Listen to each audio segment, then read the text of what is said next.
Positive thinking. It's the phrase America has been sold for decades. From Norman Vincent Peale's The Power of Positive Thinking to Rhonda Byrne's The Secret, we've been told that if we just imagine it, if we just believe hard enough, the universe will hand us our dreams. But here's the reality check. Positive thinking alone is nothing but noise. Noise that feels good in the moment, but disappears the second life gets tough. Steps, action, movement, that's the real signal. That's the truth that separates those who survive from those who get stuck. Hello and welcome to Action Expo. If you're new here, this is the channel that cuts through motivational fluff. We don't deal in false hope or sugar-coated speeches. We talk about the harsh reality. Without action, nothing changes. Without steps, your dreams are just fantasy.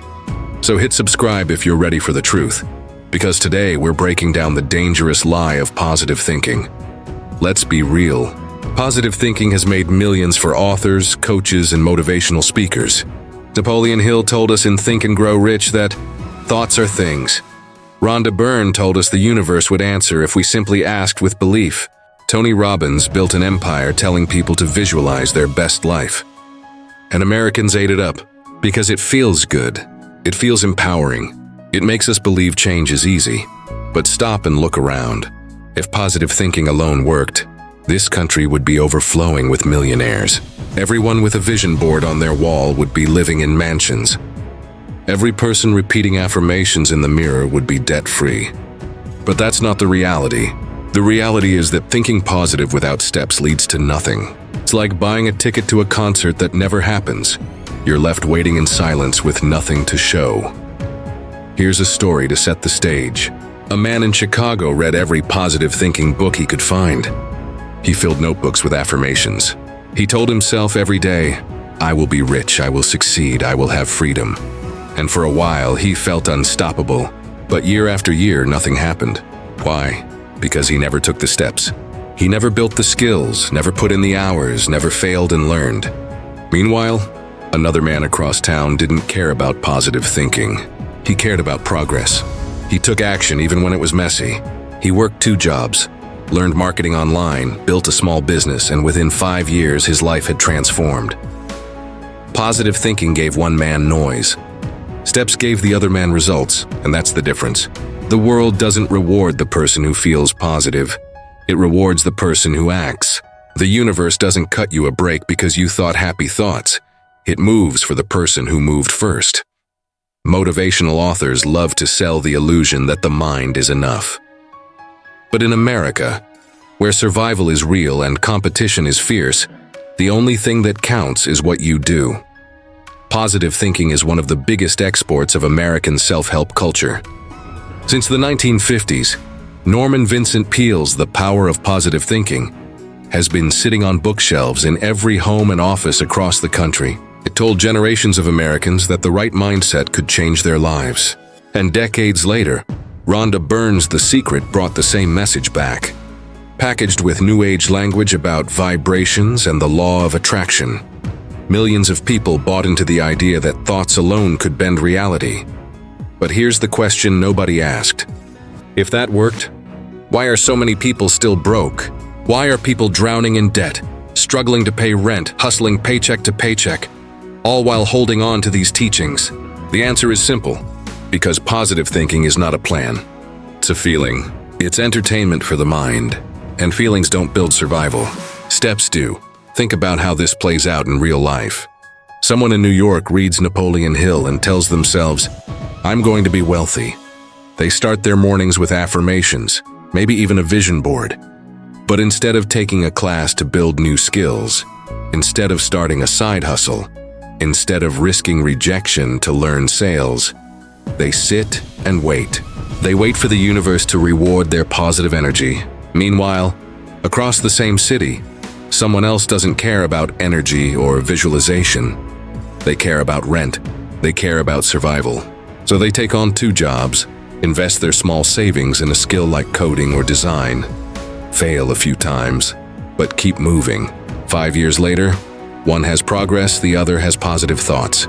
The truth is brutal, but it's the truth. The American system does not pay you for what you believe. It pays you for what you build. Tony Robbins, one of the most famous motivational speakers in the US, fills arenas with thousands of people. He teaches them to visualize, to raise their energy, to imagine their best selves. And when you're sitting in that crowd, it feels powerful. It feels life-changing. But the second the music stops and the crowd leaves, reality slaps you in the face. The bills on your kitchen counter don't care about your visualization. Your landlord doesn't care about your affirmations. The job you hate doesn't vanish because you yelled, "I believe in myself," and that's the trap. Positive thinking creates a temporary high. It tricks you into believing you're moving forward because you feel good in the moment. But when the buzz fades, you're still in the same place. It's like drinking caffeine without doing the work. You feel awake, but you've accomplished nothing. Let me tell you about a woman from Texas who believed in the secret. She filled her house with vision boards, repeated affirmations daily, and told everyone she was manifesting success. For years, she visualized her dream business, but never took a step toward learning how to run one. She never created a product, never tested an idea, never made a sale. On the other hand, her neighbor decided to start a small online store selling handmade crafts. She wasn't positive every day. Some days she doubted herself. Some days she hated the process. But she kept taking steps. She set up her store, marketed it, made mistakes, learned, and slowly grew. Within 3 years, she was making steady income. The dreamer stayed broke while the doer built a future. Positive thinking is noise. Steps are the signal. Because here's the reality in America. This country doesn't care about your mindset unless you back it with action. The job market doesn't reward your affirmations. The economy doesn't bend to your vision board. Success isn't attracted, it's built. And the only way to build is through steps, through execution, through action that compounds over time. Positive thinking has become an addiction in America. It's not just a concept, it's an industry. Entire empires are built on selling you the illusion that if you just think differently, your life will magically transform. Self-help books, weekend seminars, expensive coaching programs, they all feed the same craving. People chase the next high of optimism, just like an addict chases the next hit. And just like an addiction, it feels good in the moment but leaves you emptier over time. Think about this cycle. A person feels stuck. They search online and stumble onto a video promising that everything begins with mindset. They get inspired. They buy the book, attend the webinar, maybe even pay thousands for a success mastermind. For a while, they feel unstoppable. They wake up early, repeat affirmations, fill their journal with positive words. But when no real results come, when their debt doesn't shrink, when their business doesn't grow, when their life doesn't change, they crash. And what do they do next? They go searching for another motivational fix. It's the same cycle every time. Hope, high, crash, repeat. That's why authors like Norman Vincent Peale, Napoleon Hill, Rhonda Byrne, and modern coaches like Tony Robbins became so influential. They sell not just ideas, but the emotional rush of possibility. And Americans, living in a system where survival is tough, grab onto that rush because it feels like progress. It feels like you're moving. But the reality, you're standing still. Let's look at it from a survival perspective. Positive thinking is like listening to music while your house is burning down. It makes you feel calm, even powerful, while the fire keeps spreading. Steps, on the other hand, are grabbing the extinguisher, calling for help, running water on the flames. One distracts you, the other saves you. Here's a real comparison. A man in Florida spent years reading every motivational book on mindset he could find. He could quote Napoleon Hill word for word. He could tell you all about the laws of attraction. He spent hours visualizing success, imagining luxury cars, a big house, freedom. But at the end of each day, he hadn't done anything to move closer to that life. He hadn't built a skill, started a business, or even applied for better jobs. He was full of noise but empty of action. Meanwhile, another man in the same city didn't believe in positive thinking at all. He believed in survival. He didn't have the luxury of waiting for the universe. He started small, selling items on eBay, working side hustles, teaching himself digital marketing online.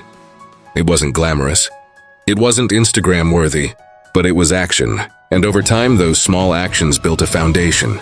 Within 5 years, he wasn't just surviving, he was thriving. This is the American divide. On one side are the dreamers trapped in the noise of positive thinking. On the other are the doers moving forward step by step. One group stays entertained, the other stays alive. Because here's the truth, your landlord doesn't care how positive you feel about paying rent. Your boss doesn't care how much you believe in yourself when you're underperforming. The market doesn't care how big your dreams are if you can't execute.